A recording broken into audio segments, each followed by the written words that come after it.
We welcome you to Albuquerque and one of the great settings in college basketball. Tonight at the Pit, New Mexico, the top team in the Mountain West, puts its 6-game winning streak on the line as they welcome in Wyoming.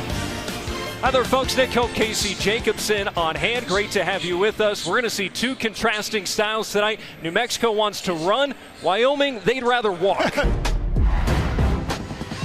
We welcome you to the Old Pueblo, Tucson, Arizona, home to some of the greatest in college softball history. And this weekend, it's the backdrop for the biggest series of the year in the Big 12. Number 14, Texas Tech, and number 12, Arizona. Hi there, folks. Nick Koop alongside Maria Trival-Peace. Great to have you with us. These two teams have separated themselves as the two best in the Big 12. Of course, Arizona, a longtime power in this sport, but Texas Tech, kind of the upstarts, and they're trying to validate what's already been a historic season. For the Aggies, so much of the equation this year has been the three-point shooting. Not going well for them in the first half, but they're finding other ways to get it done. Yeah, Ted telling everyone to clear out. 5 on the timer. Milicevic for 3. And rattles home. New Mexico leads with 30 seconds to play, thanks to Jovan Milicevic. And Kim hits it in the air to right field. Back Corneo Farmer, it's over his head and up off the wall. In comes Bythewood, and this game is over. Cameron Kim walks it off for UCLA. McMahon builds. McMahon, she'll try, and scores! What a blast from Quincy McMahon! Schlee back to pass, nowhere to go. He pumps, he tucks at the 5-yard line, now shovels it forward and open in the end zone with the catch. Hudson Habermill, touchdown UCLA. 3 to shoot, Martinez, the jump stop, the follow away, it's pure! And Chalowski drives it to left field. Back is Lopez, looking up. He's done it again. His second of the ball game. Rock Chalowski puts UCLA back up by 4. Haney in front, Vitelli. What a goal! Isabel Vitelli behind her back, 6'3" SC. Tiller. Deep drop, pressure coming at his right, gets the pass away as he's hit, and it's intercepted at midfield. Coming back, it's Alex Johnson. Johnson at the 40, wrapped up by Genty there. But the 6-year senior in his last game as a Bruin, Alex Johnson with the interception. They go in the paint to Joseph, high dribble, back out Washington for 3. 10-0 run for New Mexico out of the locker room. We're tied up. That one is drilled to right field. Way back there. Adios! Back-to-back jacks. First down and 10 for the Boise State 40. Garber is going to unload down the right sideline. Caught! J. Michael Sturdivant in the end zone. Touchdown UCLA. A 40-yard dart of a throw from Ethan Garbers. And UCLA pouring it on Boise State in the second half. And Fox Sports' Mike DeCourcy currently has 3 teams in the field: Utah State, New Mexico, and San Diego State. And it's important to note, you and I were talking, Colorado State has a lot of opportunities down the stretch here. They still got to play Utah State twice. This obviously would be a great opportunity for them right now. So Colorado State's a team to keep an eye on, playing their way very much into the NCAA tournament conversation. And they've got a matchup against San Diego State as well. So on the outside looking in, but plenty of chances for the Rams, who have seen their lead shrink down to just 1 after those free throws from C.J. Nolan. And the Lobos are in the bonus for the rest of this first half. It's going to be important as New Mexico is going to continue to attack. So Colorado State playing defense without fouling. Something to watch. Clifford on the bench right now for the Rams. A second unit out there for Colorado State. Deshaun Williams just off from the free throw line, but Lake tracks it down ahead of Nelly Jr. Joseph. Don't see that very often. Nelly Jr. Joseph losing a rebound battle. Kick out for Williams, inside, and he's fouled. In the middle of 3 Lobos, he earns himself a trip to the foul line. Richard Pitino disagrees with it, but Milicevic was straight up and down. Tough call. They gave it to Cade Dotson. Oh, they got Dotson, okay.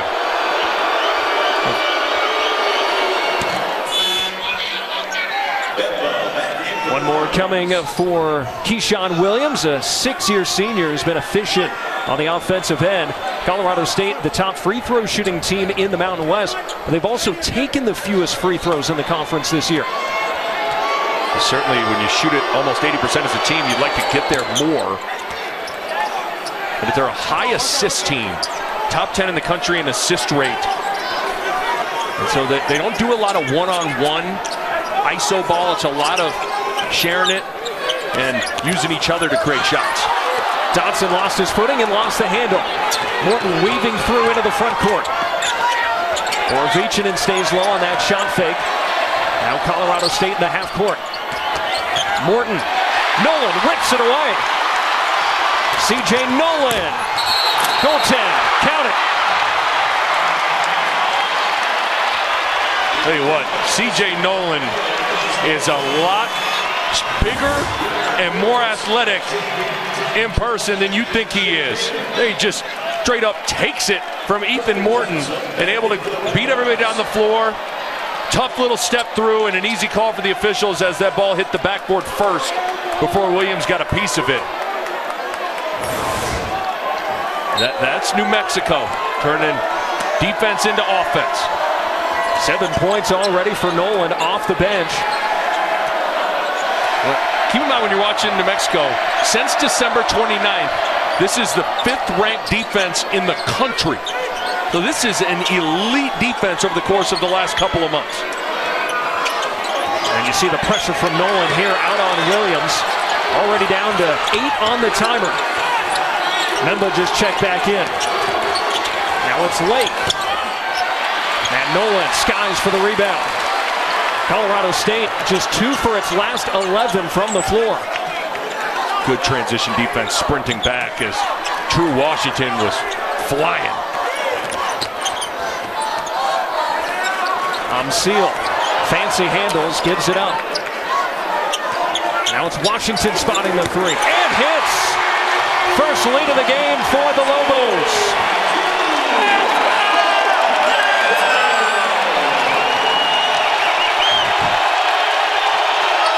And a deflection, Washington is there.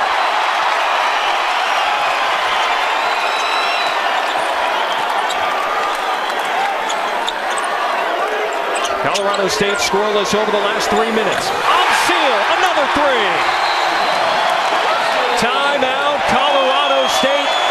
New Mexico has made 5 consecutive buckets.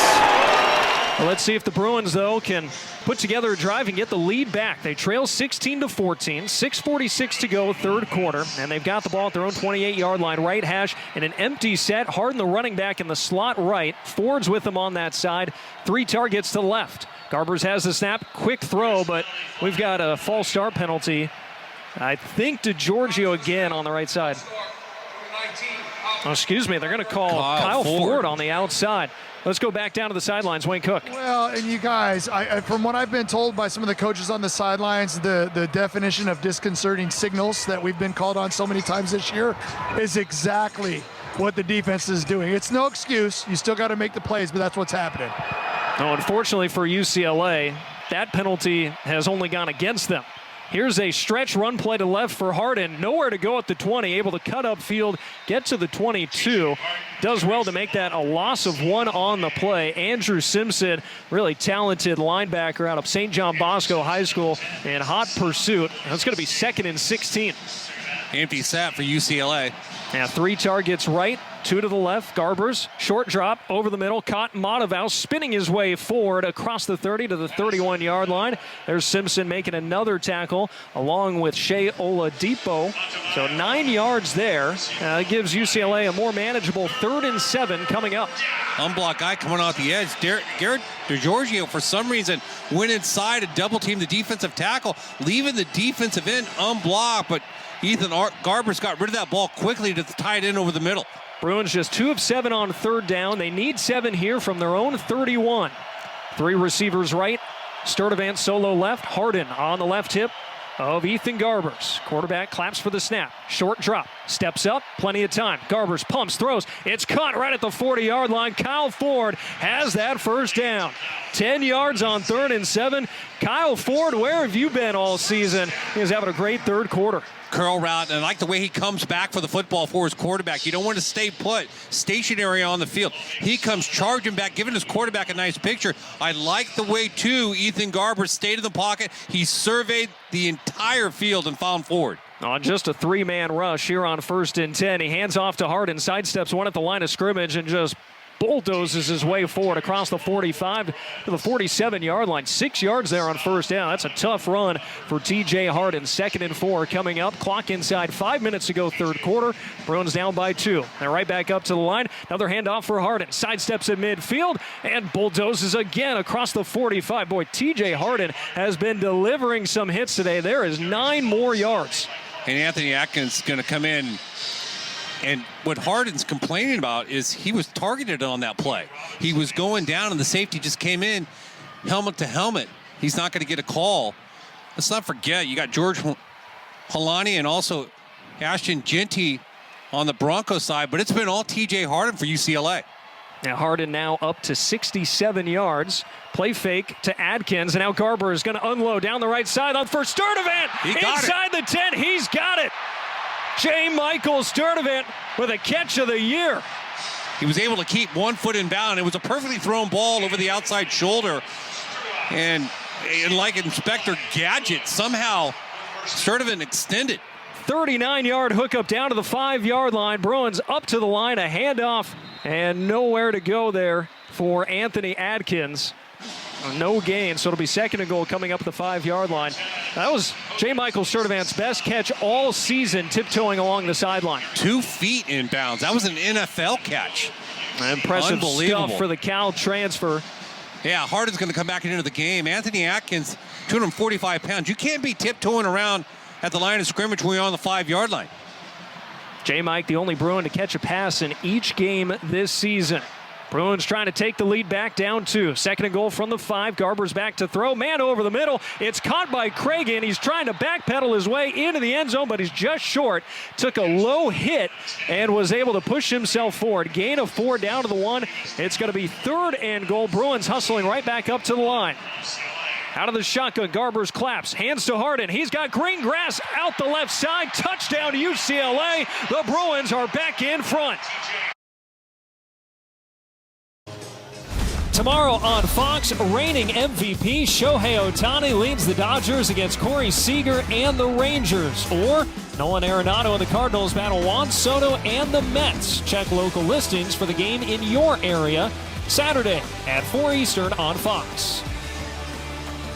Talking about two-way players, Shohei Ohtani, Najee Kennedy. Look at that baseball, softball back and forth. We love to see it. Devin Netz as well for Arizona. Yep. A lot of two-way on the softball diamond here in Tucson. Strike one on the first pitch of the inning from Ryan Maddox into Bailey Lindemuth. 3, 4, and 5 in the order here for Texas Tech. And a 4-1 lead in their sales. That is driven into the gap, left center field, and off the wall. And it played on a carom so well by Shockey that it's a long, loud single for Lindemuth.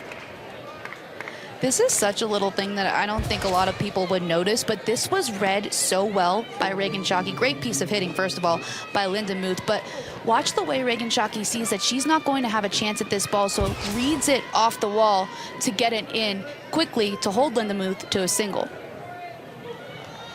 Now here's Langoliers.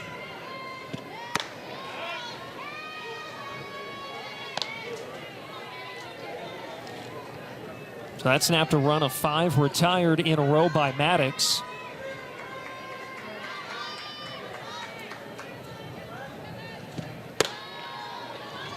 Two balls and no strikes. Maddox, by the way, did not pitch in the series last week at Kansas. And she's making her first appearance in nearly 2 weeks. It looks like Arizona perhaps content to ride her a little bit. Falling behind here, though, 3 balls and no strikes to Alexa Langoliers. Well, what Caitlin Lowe told us about Ryan Maddox was that she just does such a great job of reading bad angles and bad swings and understanding what hitters struggle with so she can make quick in-game adjustments. Gets a strike across to stay in the at-bat. And Maddox, redshirt freshman out of Fresno. Gatorade Player of the Year in the state of California back in 2023. And gets the inside to run the count full. But there's those in-game adjustments, right? She gets behind in the count, but immediately gets right back in it. And that's something we'll talk about so much throughout the course of this game is how do you make adjustments, right? So if you don't do something well first time through the order, make a change second time through. Just well off the outside there, though, for ball 4. So first and second for Texas Tech. 2 on, nobody out.